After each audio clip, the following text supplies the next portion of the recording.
dos ossos, a gente falou da articulação, que na verdade é a união de dois ou mais ossos. Os ossos, eles fazem parte, eles são agentes passivos do movimento. Ou seja, eles são puxados pelos músculos e eles se movimentam em decorrência da contração muscular. Portanto, o músculo, ele é o agente ativo do movimento. Nós temos no nosso corpo 3 tipos de músculos. Os músculos estriados, cardíaco e esquelético, que é o coração e a musculatura que está associado ao esqueleto. E a gente tem a musculatura lisa, não estriada. Essas estriações que a gente observa tanto no músculo cardíaco quanto no músculo esquelético são estriações em decorrência de como se organizam as proteínas contráteis. Nesses músculos estriados, essas proteínas contráteis estão organizadas na forma de sarcômeros, tá? Já na musculatura lisa, nós não temos essa organização, o que faz com que, histologicamente, a gente observe que essas fibras musculares, elas são totalmente lisas, sem nenhuma estriação. A outra diferença entre esses músculos é que a musculatura esquelética e cardíaca, ela tem uma contração vigorosa, rápida. Já a musculatura lisa já tem uma contração um pouco mais lenta. Onde que a gente encontra a musculatura lisa no nosso corpo?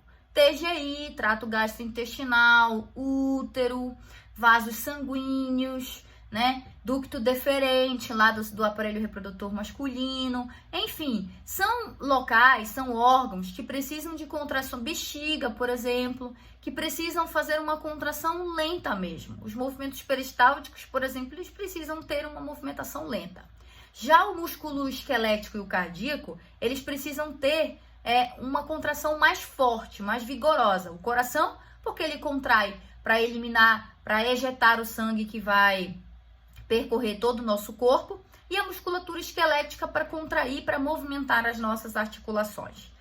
Bom, desses 3 grupos musculares, o único que tem a possibilidade de ser voluntário é a musculatura esquelética. Não é que ela só vai fazer movimento voluntário. Nos reflexos medulares, por exemplo, nós temos contrações musculares esqueléticas involuntárias. Então, é errado você imaginar que o músculo esquelético faz contração voluntária única e exclusivamente. Não, ele também é capaz de fazer contração involuntária. O cardíaco e o liso, sempre a contração vai ser involuntária, sempre. Quais são os sistemas que controlam esses grupamentos musculares? Por que o músculo esquelético pode ser voluntário? Porque o músculo esquelético, ele é controlado por neurônios que fazem parte do sistema motor somático, que são neurônios que formam vias nervosas, que a gente chama de tratos descendentes, que saem especificamente do córtex cerebral. Tá? Às vezes, tem algumas outras vias que controlam esses músculos que não saem do córtex, mas tem interferência do córtex. Então, existe uma via, que é a via córtico-espinhal, que sai do córtex cerebral, mais especificamente do córtex motor primário, e descem para controlar a musculatura esquelética do corpo. Se você quiser saber melhor sobre isso, tem no meu canal do YouTube uma aula sobre vias descendentes da medula espinhal. Bom, e o coração e a musculatura lisa, por que eles sempre serão involuntários? Porque eles são controlados por neurônios que pertencem ao sistema nervoso autônomo, simpático e parasimpático. Então, sempre eles serão de contração involuntária. Agora, tem um outro detalhe, tá? O coração, embora ele tenha interferência do sistema nervoso autônomo, tanto simpático quanto parasimpático, dos 3 músculos, ele é o único capaz de contrair involuntariamente a neurônio. Porque dentro dessa musculatura cardíaca, nós temos células que a gente chama de células autorrítmicas, que funcionam bem parecido com o nosso neurônio. Então, elas estimulam esses grupos musculares cardíacos a se contrair. Então, assim, em geral, os músculos só se contraem com a presença de neurônios, com exceção da musculatura cardíaca, que pode contrair por conta do estímulo de células autorrítmicas que pertencem ao próprio coração. O que que esses nervos, o que que esses neurônios fazem? Eles liberam o que a gente chama de neurotransmissores. No caso da musculatura esquelética e até mesmo da musculatura cardíaca, nós temos aí receptores para esses neurotransmissores que são chamados de receptores colinérgicos, a acetilcolina, tá? Já na musculatura cardíaca e lisa, a gente também vai ter receptores adrenérgicos, né, que vão receber aí o neurotransmissor adrenalina. Basicamente, o músculo esquelético, ele vai ser estimulado somente por acetilcolina. Já a musculatura lisa e cardíaca, além da acetilcolina, nós temos outros neurotransmissores também, que é a noradrenalina e a adrenalina, que também tem receptores ali para eles que vão exercer algum efeito nessa musculatura. Vamos dar uma olhadinha então um pouquinho sobre essas características morfológicas. Aqui, por exemplo, vocês estão diante de um músculo que claramente é um músculo estriado, né? Eu vou ampliar um pouquinho para vocês verem melhor as estrias, ó. Então aqui a gente consegue observar a presença dos sarcômeros, né? Que vão fazer essa aparência aí estriada da musculatura estriada. Essa musculatura é uma musculatura estriada esquelética. Como é que eu sei? Porque as fibras musculares estriadas esqueléticas possuem múltiplos núcleos e esses núcleos eles estão situados perifericamente na fibra muscular. Perceba que a maior parte desses núcleos estão situados perifericamente, não estão no centro da fibra muscular. Quando a gente olha, por exemplo, para a musculatura cardíaca, quando a gente olha, por exemplo, numa lâmina da musculatura cardíaca, a gente vai continuar observando a presença das estrias, mas os núcleos, eles estão situados mais no centro da fibra e não na periferia, como no músculo esquelético. Observe então aqui, ó, vou ampliar mais um pouquinho. Vou ampliar mais um pouquinho, a gente observa então, ó, que os núcleos das fibras do músculo cardíaco, eles já estão situados mais no centro da fibra e não na periferia. Mas a gente continua observando as estriações características de um músculo estriado. A outra característica da musculatura cardíaca é que ela vai apresentar os discos intercalares, que são essas estruturas, essas bandas mais escuras que vocês observam aqui. Isso aqui são os discos intercalares, que na verdade são junções comunicantes entre as fibras musculares cardíacas, que a gente não vai observar nem na musculatura lisa e nem na musculatura estriada esquelética. Bom, agora quando a gente analisa a musculatura lisa, a gente já observa então que há ausência de estrias, né? Ela também tem um único núcleo centralizado e uma característica é que a fibra muscular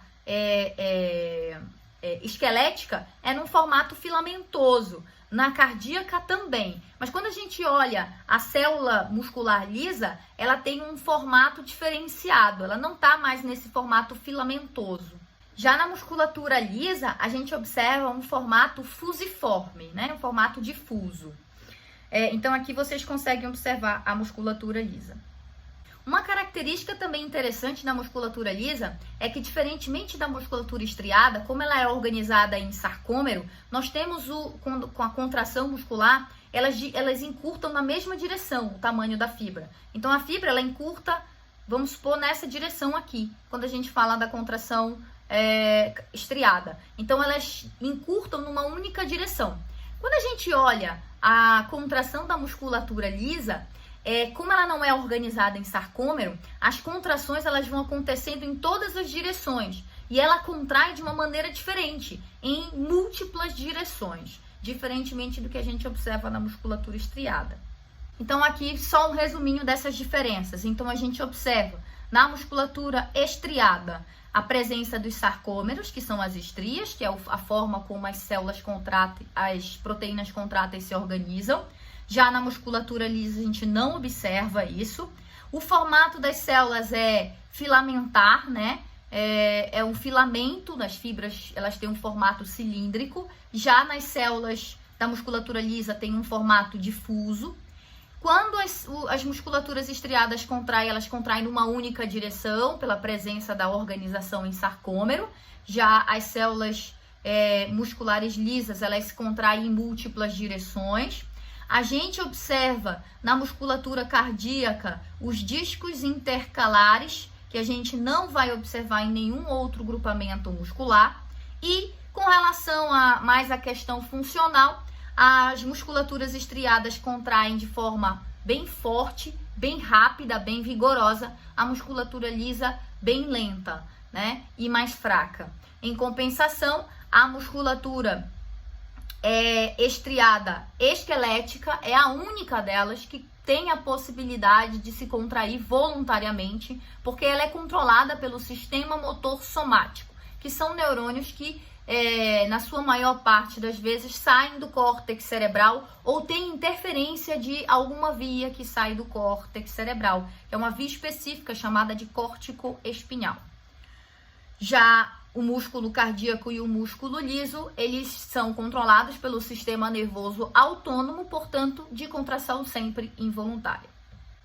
Bom, pessoal, vamos falar dos principais grupos musculares. Então, eu vou começar falando da musculatura da face. Uma coisa importante a respeito da musculatura da face, e aí a gente já vai falar só da musculatura esquelética agora, já que nós falamos de articulação e de esqueleto, vamos dar ênfase para a musculatura esquelética. A musculatura da face, ela é importante, ela é interessante, porque é o único músculo esquelético que, ao invés de se inserir de um osso a um outro osso, ele se insere de um osso à pele. Isso faz com que nós tenhamos a capacidade de apresentar o que a gente chama de expressão facial. Ou seja, essa expressão que a gente tem de tristeza, alegria, raiva, ela só é possível porque a musculatura da face ela está inserida na pele e não a um outro osso. Esses músculos, eles podem ser agonistas, antagonistas ou sinergistas. Agonista é aquele grupamento muscular que, quando contrai, faz o movimento pretendido. Eu não sei qual é o movimento pretendido. Se o teu movimento pretendido, por exemplo, for flexão de cotovelo, o teu músculo agonista vai ser o bíceps e o antagonista vai ser o tríceps. Porque o bíceps, quando contrai, vai fazer a flexão do cotovelo e o tríceps, quando contrai, vai fazer a extensão. Aí ele vai ser o antagonista, que é aquele músculo que contrai e, quando contrai, faz um movimento inverso ao movimento pretendido. Só que o movimento pretendido muda. Eu não sei qual é o teu movimento pretendido. Então, um músculo, ele não pode ser fixamente classificado como agonista. Depende do movimento pretendido. Uma hora ele pode ser agonista, outra hora ele pode ser antagonista. A gente ainda tem grupamentos musculares sinergistas, que são aqueles que não são os principais músculos da flexão ou da extensão ou de qualquer que seja o movimento pretendido, mas quando eles contraem, eles ajudam o agonista a realizarem esse movimento. E por fim, a gente tem os fixadores, que são aqueles grupamentos musculares que fixam uma articulação para que a outra se mova sozinha, porque às vezes a gente tem músculos que passam por mais de uma articulação e, consequentemente, eles seriam capazes de mover as duas articulações. Mas como é que ele consegue mover apenas uma? Porque eu tenho um grupo de músculos fixadores que vão fixar a outra articulação, permitindo então que ele realize o movimento apenas numa única articulação. Professora, que circunstância existe isso? Por exemplo, olha aqui este músculo, ó. Esse aqui é o reto femoral. O reto femoral, como ele está inserido aqui no ilho, ele atravessa a articulação coxo-femoral. E também aqui se liga a patela com o ligamento aqui patelar, também atravessa a articulação do joelho. Então, quando o reto femoral contrai, ele vai fazer tanto extensão do joelho quanto flexão de coxo femoral. Consequentemente, eu preciso de fixadores se eu quiser realizar apenas a extensão do joelho, senão ele vai querer fazer a extensão do joelho e flexão do quadril, né? Então, ele precisa de fixadores do quadril atuando para que eu faça isoladamente, por exemplo, a extensão do joelho caso eu queira, tá? Então, essas circunstâncias podem acontecer também. Bom, pessoal, várias alterações podem acontecer para uma disfunção muscular. A gente pode ter um problema entre a junção neuromuscular. O que é essa junção neuromuscular? Lembra que o músculo esquelético só contrai na presença de neurônio? Então, essa junção entre o neurônio, o terminal axonal do neurônio e os receptores de acetilcolina que tem no músculo, essa junção neuromuscular, pode apresentar problemas, como por exemplo na miastenia gravis. Na miastenia gravis, nós temos uma doença autoimune, onde o próprio sistema imunológico destrói receptores para acetilcolina no músculo esquelético. Consequentemente, o músculo não responde a um estímulo que vem do neurônio. O neurônio despolariza, secreta lá na fenda sináptica a acetilcolina. Essa acetilcolina tenta se ligar a um receptor do músculo para desencadear a contração muscular, mas ela não consegue exercer o seu efeito porque os receptores para ela estão destruídos, né? Uma doença autoimune. Consequentemente, né, a pessoa com miastenia vai apresentar vários problemas musculares. Eu também posso ter um problema no próprio tecido muscular. Aí a gente vai encontrar, por exemplo, as distrofias musculares, que normalmente são doenças que tem vários fatores, dentre eles o genético, e aí nós temos uma má formação das proteínas contráteis dos músculos, o que gera uma fraqueza muscular generalizada. Nós podemos ainda ter um problema muscular de origem nervosa, como por exemplo as doenças desmielinizantes, a síndrome de Guillain-Barré, por exemplo. Os neurônios perdem a sua bainha de mielina e, consequentemente, não conseguem transmitir o impulso nervoso adequadamente até os músculos. Nesse caso, o problema não é bem no músculo, e sim no neurônio, mas isso gera alterações musculares, né? O paciente ele vai ficar com a musculatura toda hipotônica, com uma diminuição do tônus muscular, né? Uma dificuldade de movimentação, de coordenação e movimentos motores. Bom, pessoal, foi isso a minha aula. Eu espero ter contribuído para o conhecimento de vocês a respeito do sistema osteomioarticular. Qualquer dúvida, eu estou à disposição. Foi um prazer estar com vocês, mesmo que de maneira remota, aí, certo? Me coloco à disposição. Espero que vocês tenham curtido a aula. Tchau, tchau!